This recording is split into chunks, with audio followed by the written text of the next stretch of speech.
moments they look good, just slightly out-executed. So don't lose hope and just do the same thing. Well, let's find out where we're going to go here for our next battleground. Game number 2 here between CE and Tempo Storm. Tomb of the Spider Queen by Tempo Storm, brought to the field, Jay Howe. Brought to the field, Tomb of the Spider Queen, obviously a very different battleground. We talked about the lack of wave clear in certain areas, but I think maybe we were just talking about that off camera, but this is one where it heavily favors the wave clear. You have to have some. Going into certain styles won't necessarily obtain that. You know, I just want to give you guys a tidbit because we saw the first pick Malthael last game, and it's not necessarily awkward. It's just Malthael, first pick. All right, it's BOE, makes sense. Had a message from Tetcher, who casted all the Gold Club throughout this year. He said that might even be a denial towards Paradise, who that was one of his main heroes, especially at Battleground. So a little bit of tidbit, maybe some play around with picks if they've done their homework, things like that. Absolutely. Phase 2 played it 8 times with Paradise on that Malthael, so his most played hero, in fact, when it came to that. I want to bring to light that Tempo Storm is not a team that traditionally picks Tomb of the Spider Queen. It is a little bit, it's not out of the realm of possibilities, but it is not their go-to main priority. And I'm going to argue it's purely because CE doesn't necessarily have the biggest of track record. It's not a high priority map for them. But more importantly than anything here, after that last game and the experience, aggression, team fighting, the very Chinese meta that we've always known and loved, is hindered on a map that is so dependent on wave clear and controlling and manipulating the map. So I really like to see Tempo Storm kind of catering to maybe their strengths and the weaknesses here of CE. Exactly. You can have one of the most aggressive team fighting compositions on in the game, but as soon as you're on Tomb of the Spider Queen, you can literally get out-janitored, out-cleaned up. Just clearing those waves, picking up the gems, and just not being where the aggressive team is going to have to be to clear the wave. That's a very effective way of winning this map. Good picks here include Chromie that can interrupt the pay station from very far away, but also anything with really good wave clear and being able to pick up gems safely. You talk about wave clear. We saw Johanna in our first series. Obviously, this was probably one of her better battlegrounds before the rework. She has a little bit more aggression, in my opinion, with the talent rework. Is this something we've seen her on, but also something that could be up for contention is the Garrosh. We don't see that early game. You can get a lot of value on Garrosh because of the close distance. You have more opportunities to get those throws. Yeah, Garrosh punishes gem pickup in particular. His wave clear is terrible, but he can, anyone that wants to, and the cool thing is, you know where those gems are. The opponent that's going to pick them up is going to make it so easy to land that pull-in combo. Oh, you want these? Come and get them, please. Please come get these. Just go ahead, you know, stop on by. One thing that I did want to highlight is that Tempo Storm, when they did end up playing on Tomb during the playoffs, again, riding that kind of momentum, Fury on Garrosh was a big reason as they were so, so dominant within the North American scene. So, you know, obviously Garrosh is a very power pick within the meta itself, but I do think taking that away from Fury is going to really set them ahead into the draft. Tempo still sticking with that Malthael and the ETC here. ETC a smidge higher than before, but the Malthael, I still, you know, I'm a bit surprised to see it in game 2. Well, you know, I think Malthael was one of the things that worked the best in the last game. Despite picking it early, he wasn't really countered, he stayed alive long, and he usually wasn't the one that got taken out early. Plus, Malthael also bypasses Garrosh's armor component. Garrosh gets more and more armor, the lower his health bar drops. And because Malthael does true damage, percentage damage, he completely bypasses that. So he's an excellent choice against Garrosh himself. I want to talk a little bit about Fury's ETC.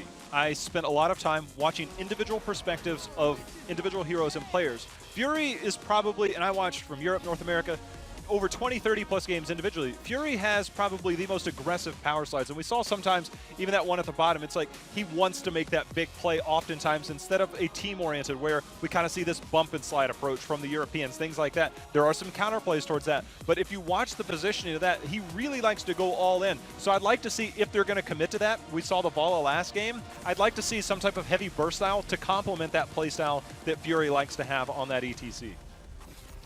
This is where pattern recognition becomes a thing. Rhaegar, Lucio, twice in a row. We're starting to see trends here. We're only just getting started in the HGC finals, but we see that double support combo once again. A very nice double support there with that movement speed of Lucio.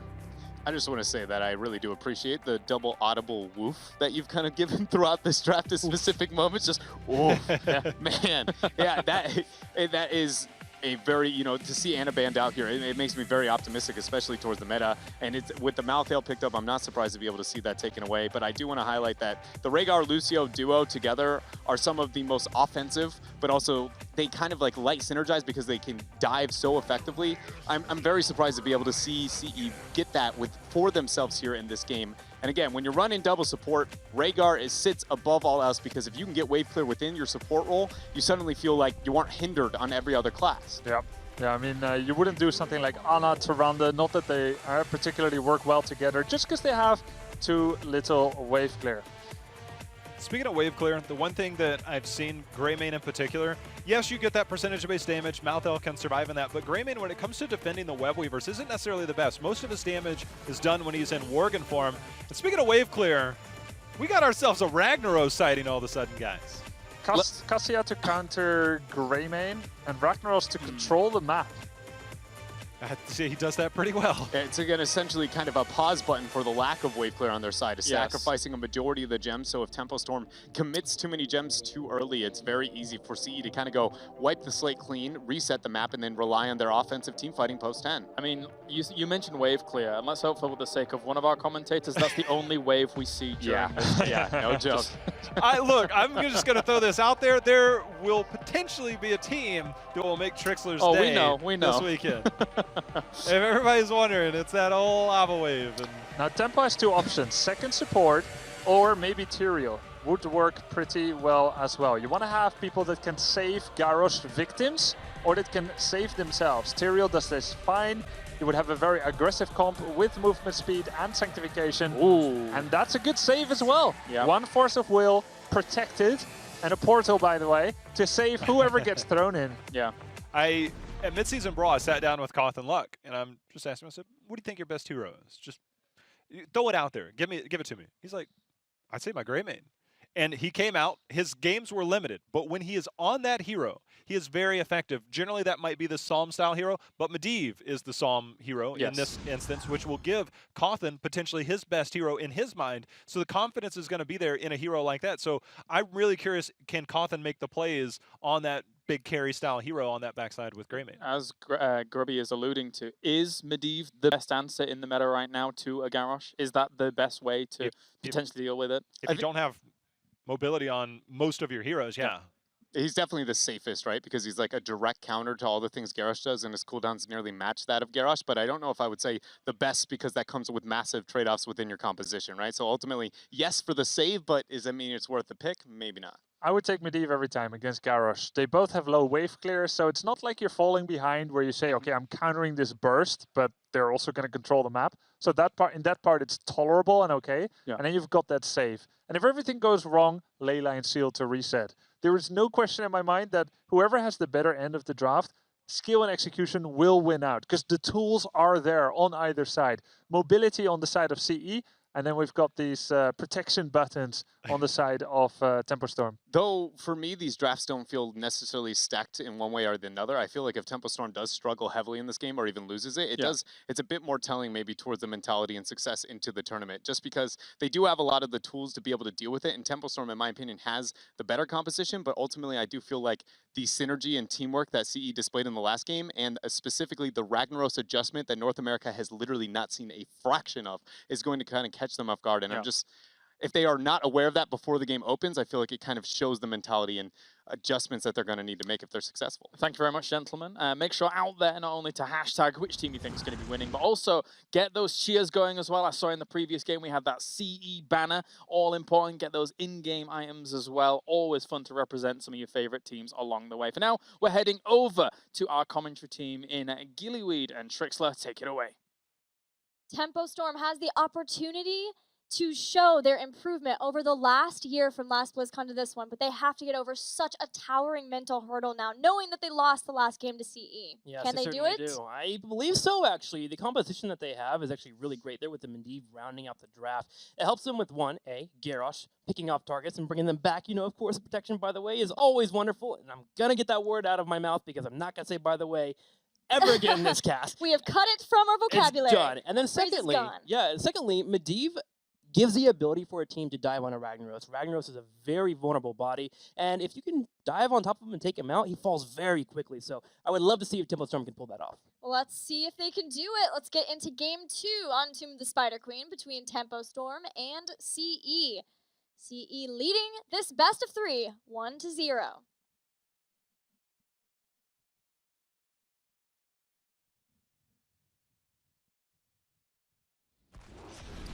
And here we go, the second game in this best-of-3 series here. If CE can earn the victory, they will move forward up to the upper bracket here. And then, of course, if they lose against Tempo Storm and tie up the series, we get one more game, which is always great. Here on the left side, in the blue, it will be CE. Aloof playing Rhaegar, KTY playing Lucio, Paradise playing the Ragnaros, I'll keep an eye on him, and Lockter playing Cassio, Wind finishing it up with Garrosh. And in the red, we've got Tempo Storm with ETC played by Fury, Cothenluck playing Greymane, Caterpillar back on Malthael, Stukov played by June, and Psalm will be helping him out on his Medivh. Gonna be watching that Medivh. I think Psalm will definitely be one of the players that we have to keep an eye on during this entire game there. The Medivh is gonna be instrumental for Tempo Storm to both survive and be effective for dives. Later on, with ETC and Medivh being paired up, they are very solid at finding isolation and getting a kill with Greymane following up. So Tempo Storm will need to have coordination to pull that off. Now Trixler, they're also going to need coordination, making sure they can stay away from Wind's Garrosh, or at least make sure that they're saving those targets.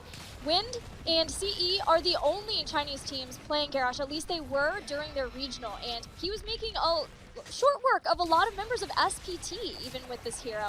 So we'll be looking for those kinds of picks, but Tempo Storm now has had a taste of what it's like to play versus CE. They haven't played each other since, I believe, CE mentioned at GCWC last year. So it's been a long time since they've felt that kind of aggression out.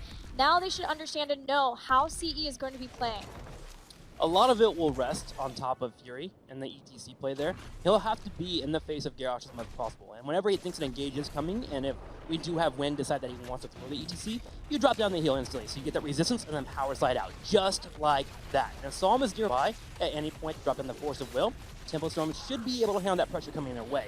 The one thing that they should not do, no matter what here, as we head towards the mid stages of the game, is not get close to turrets. That's where it becomes a bit of a difficulty to actually pull that off, as CE will be able to boost forward with Lucio and even go past portals to get kills. Oh, but that power slide was used. Thankfully, the portal was there to get Fury out of danger, but it's a slippery slope that Tempo Storm are at. That wasn't even near towers. That was just middle of the lane, and that shows the amount of damage that CE can do, especially once Tempo Storm starts to group up even at all because of charge strikes and Cassia. We're seeing Paradise as the Ragnaros leveling or laning in the bottom versus Caterpillar, also trying to build up his stacks for level 1. That is not how their cohorts from China, BTG, play with Ragnaros. They traditionally will keep Ragnaros in the 4 and then rotate so that he can try to build those stacks a little bit easier. So we'll keep track and see how Paradise is doing. Right now he's sitting at 10 stacks. 14 stacks of the necessary 30. So almost about halfway there. That's going to be a bit of a difficult matchup, and luckily he's had Rhaegar come down to provide a heal, also to grab the Giants to kind of push them Malthael. Generally in most 1v1 situations, Malthael will out-sustain you and be quite annoying, so a gank could always be good there to help take him down, but CE shouldn't expect too much to happen in that bottom lane. Most of the aggression will be around Wind here on that Garrosh. And there we saw them from Tempo Storm, Wind easily walking away there while KTY will drop off the heal. Now, the aggression coming from CE has allowed for them to drop off more gems, and as we start to break down turrets, we should have CE drop more and more off. That's what's so great about having a Garrosh on this battleground in the early game. You literally scare your opponents to the point where they're sitting back by the turrets, which allows for you to go turn-ins. Right, you win either way. Either you're able to get some picks, and not finding that, you have these control over both of the turn-in points, or at least one of them most often enough that you can get turned in. There's only 10 at this point, and there's only a little bit of an experience advantage for CE, but Tempo Storm at least are not losing out on any early picks with Garrosh, which is very nice for them. And I do want to ask you actually here, in EU, one of the stronger strategies is to try to get 2 turn-ins right away. One before level 10, one right when you're hitting 10 or right afterwards, and you try to just put so much pressure on your opponent that you break down forts and you just pen them on their side of the battleground. Is that similar in North America? In North America, we have had a lot of teams trying to do that, but it's still sort of experimental phase of figuring out when the right time for the first turn-in is and trying to make sure that they can get enough structural damage done to make sure that they get 10s close enough that you get the secondary one too. So it is obviously the goal, but it's not there Gotcha. executed by every single team just yet. I was a bit curious, because Tempo Storm isn't peeling members off to try and watch those tournaments as often as you normally see. CE, though, they don't seem to be doing as much as they want to actually go in for the tournaments. They're intending to actually break down turrets more here to try and get an experience lead, and they've gotten a smidgen of experience lead. They get to level 7 right now, but yet not going for the full drop-in, which allows Tempo Storm, after fighting in the middle, to actually move forward and try to get their own. Yeah, the thing I'm worried about for Tempo is how much structural damage has been done, though, by C at this point. Getting a tower in the bottom, and I think getting one in the mid, too.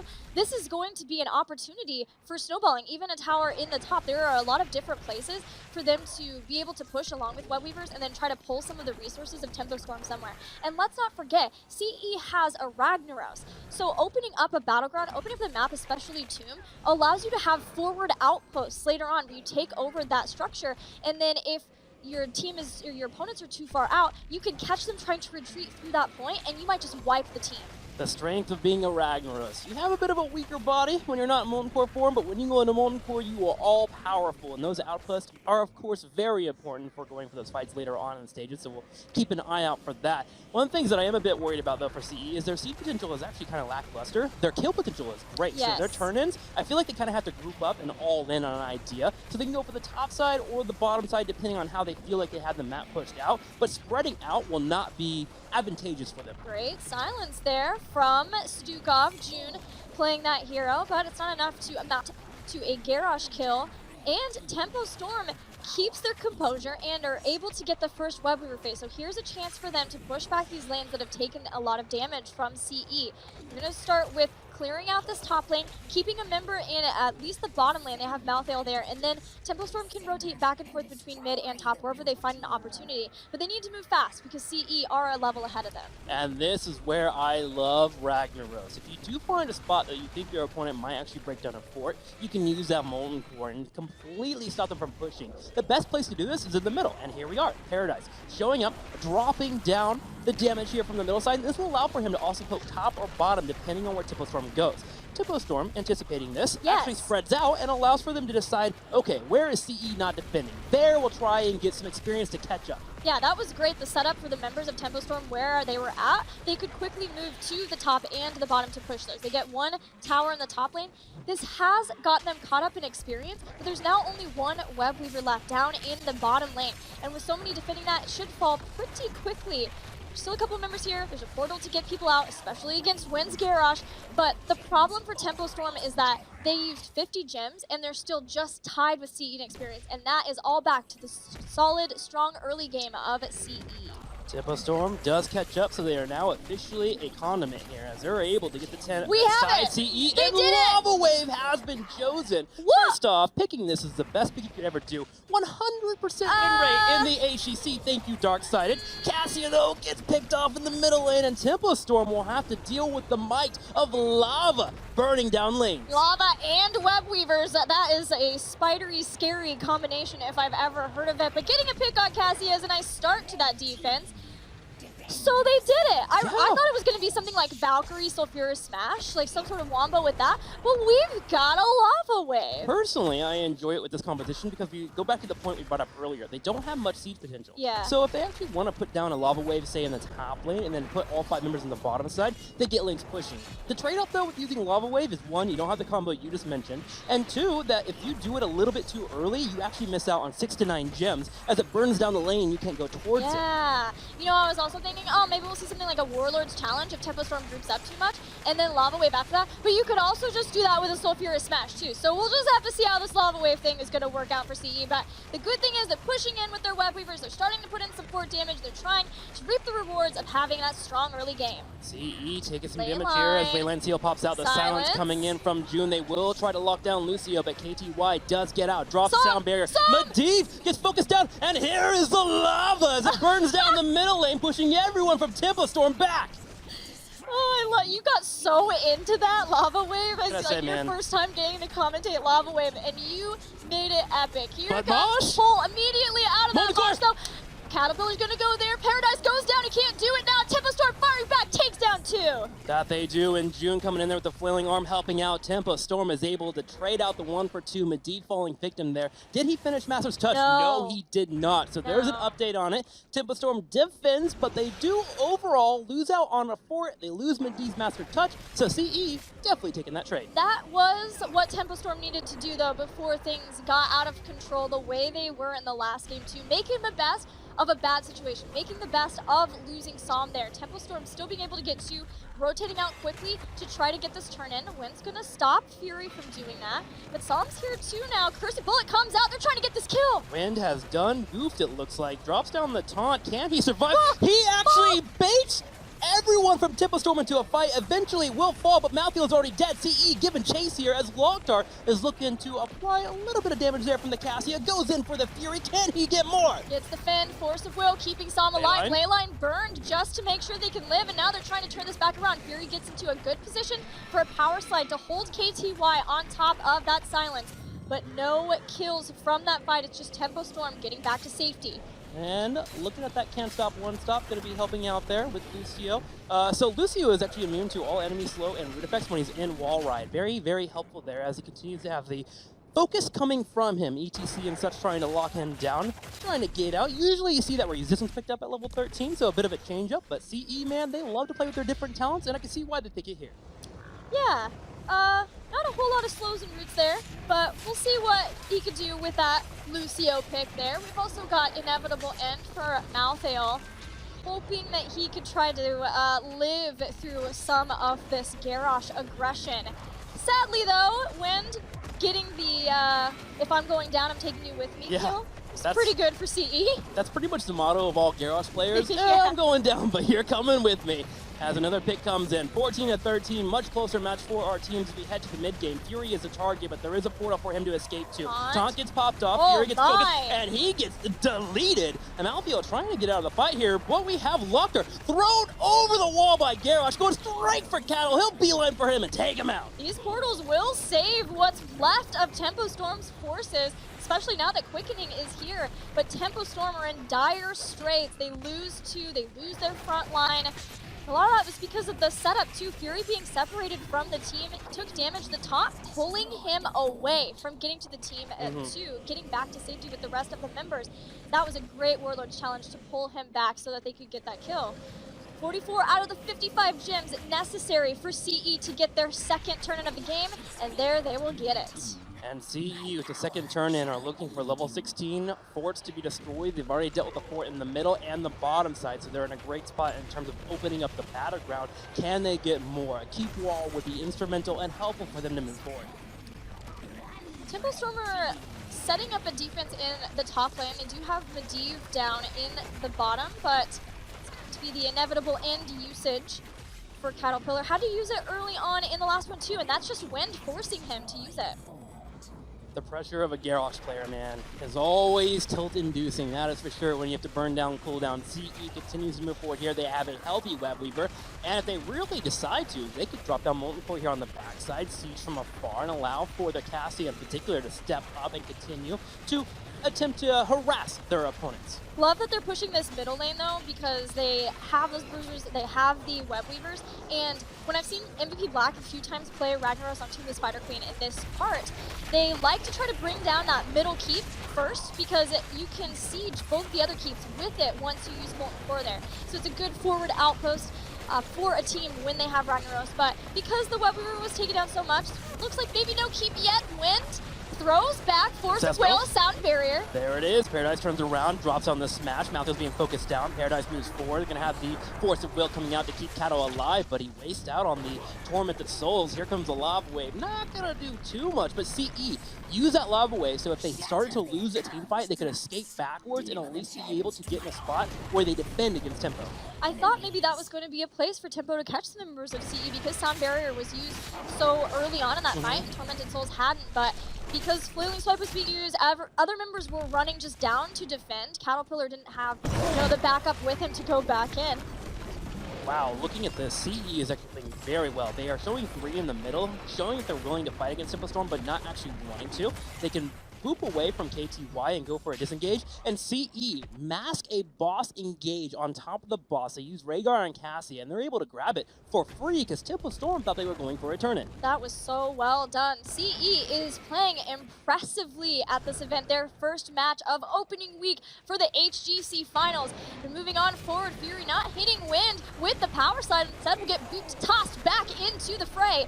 Goes through the portal, but there is the siege, the damage from Molten Core as Stukov falls. And Lockdar will delete that Stukov. Cattle trying to body block for his teammate. The Molten Core being used on the back port side to be able to siege from afar. A little bit too out of range here for CE to continue chasing forward. But look at that boss. It's actually very healthy. Without a Stukov being around, it becomes much more difficult for Tempo Storm to defend. Yeah, this may just simply be it for Tempo Storm. They still have Mosh Pit as a defense line. They still have Leyline Seal too. They're just doing what they can to bring down the boss and not get overly scared, overly cautious against them. There's a Leyline Seal. Do we see the Mosh follow-up? Power side hits. They've got the 3-man. Blue comes out here on the side, still has Ancestor healing. Sound Barrier will be used. CE hoping to defend. They turn around for the fight. Cattle trying to escape. Portal has also been dropped. We're going to need another one up in a second. There it is. Fury going in for the engage, but the immediate boop there from KTY knocks him away from the fight. 18-16, CE is able to escape, but Tempo Storm defends their core. And because Rhaegar was out of that mosh, he had the cleanse to get Garrosh out, which is what stopped the mosh pit from getting anything more. Tempo Storm had their wombo set up, but CE completely dismantled it. Tempo Storm will have to find a different opportunity. And that's why I love Aloof, man. Underrated as a support player. I hope to see more of his Karazim in this tournament, but not too bad on the Rhaegar so far. Yeah, I keep saying that too, hasn't played Karazim for, I think, all of Phase 2. Rip. But I still think we could maybe convince him to We play. can convince him. I think so, yeah. We'll give a little love note under his pillow. Like, hey, Karazim is Best your friend. Karazim, just a heart. Oh, Oh, the Ancestral comes out. Wynn trying to stay alive. Gets Great. a throw, being knocked around here. Still alive, and Supple pops out. But the ball from Cassia actually lands there on Malvio, getting the kill. And CE is looking like they might want to chase. Decides against it as they now want to defend against the Web Weavers coming their way. man, June was getting aggressive in there in his positioning. He was like, I'm sick of defensive flailing swipes. You are not getting back to your base this time. Tempo Storm have some Web Weavers. They're still wanting to go for the kills. This is the time. They're down 2 levels. They need to make something happen here with the Leyline Seal. Leyline Seal stops 2 targets. Aloof is low. Going in for the fight is going to go ahead and disengage here. The Web Weaver in the middle has been dealt with. The other is in the top side, but with CE pushing in so heavily, it's not even in a threatening position for that fort, which allows CE to easily run to the bottom. And this is where it becomes a major issue. Level 20 is about to hit here for CE. Yeah, it's not a great feeling at this point for Tempo Storm. They are on a Web Weaver phase. They're 2 levels behind, and they haven't taken out a single fort from CE at this point. They have lost their top keep. They have had 2 turn-in phases, and Paradise keeps it alive, but I hear a sound barrier. They're trying to go in. Always nerve-wracking when you're trying to observe CE because they always want to go in for fights that you typically do not want to Everywhere. see. About to hit level 20 here. Usually would wait for a few more seconds, but they thought they saw an opportunity to go in. Didn't quite pan out for them, but still 20 right around the corner here as they grab the Giants. They can now go in for a turn-in. They have 2 levels to play around and do whatever they would like for the time being, just because they're so far ahead of their opponent. The next target keeps in fourth. Tough times for Tempo Storm. That's a good way to put it. Yeah, and CE playing incredibly well at this event, this series, looking like they want to try their hand at a series versus MVP Black, a completely different competitor type. 20 here, heroic difficulty available for Ragnaros. There is the keep down in the top lane. That might be a possible point to use that. But they look like they want to push in the bottom lane instead. Heroic difficulty, great for defense, but also offense. Again, getting that extra health and, of course, damage. And the cooldown being reduced means that you can use it willy-nilly. You can literally drop it, be around your team, be able to go for the disengagements, especially when you're near a Lucio. CE is getting ready for what they would consider a game-ending push. Titanic Engage fight! here, the ball throwing multiple members. They had the 2 members, there's taunt, follow-up 2, but a great silence, such a good silence. Tempo Storm ready to go, jumping on top of Wynn. Sound barrier stops, though, the Maltheo yet again. They'll use Inevitable and the Flailing Swipe. Tempo Storm retreat, but they're retreating back after what maybe the best chance for them to try to get some kills, still weren't able to get it. The Lava Wave coming in and connecting with multiple members. Saw him using the Force of Will to live himself. CE brings in the Ragnaros as well, done using the Molten Core. Keep in the middle has fallen. There are catapults and web weavers on the board. CE charging forward. Cattle hoping to defend, to keep his team here in this matchup. Gonna have Fury going for a power slide into a mosh pit, but we have the knockback from Lucio. Knockback takes him out. Fury not getting the mosh pit. Now he will fall. There's a double kill for CE as they march confidently in to get more. Pulling back Caterpillar. A taunt is his demise. And CE will take out Tempo Storm 2-0, moving on to MVP Black. Lava Wave continues to be undefeated in the HGC as CE and Darksided have both won in the world with the best heroic in the game. Yes, I attribute that entire game simply to Lava Wave, Trixler. As you should. You're a prophet. Thank you, thank you. Well, CE comes out and they look dominant. Even with a sub coming in, Locktar holding his own here against Tempo Storm. But I gotta say, Tempo Storm looking great there. You know, in the past we would look at them and say, hey, why aren't they pushing in? Why aren't they pushing for advantages? Why aren't they trying to force mistakes? They did that in this series, and that gives me hope for them as a team. Well, you've heard our thoughts on this match. Let's check in with the analyst desk and get their thoughts.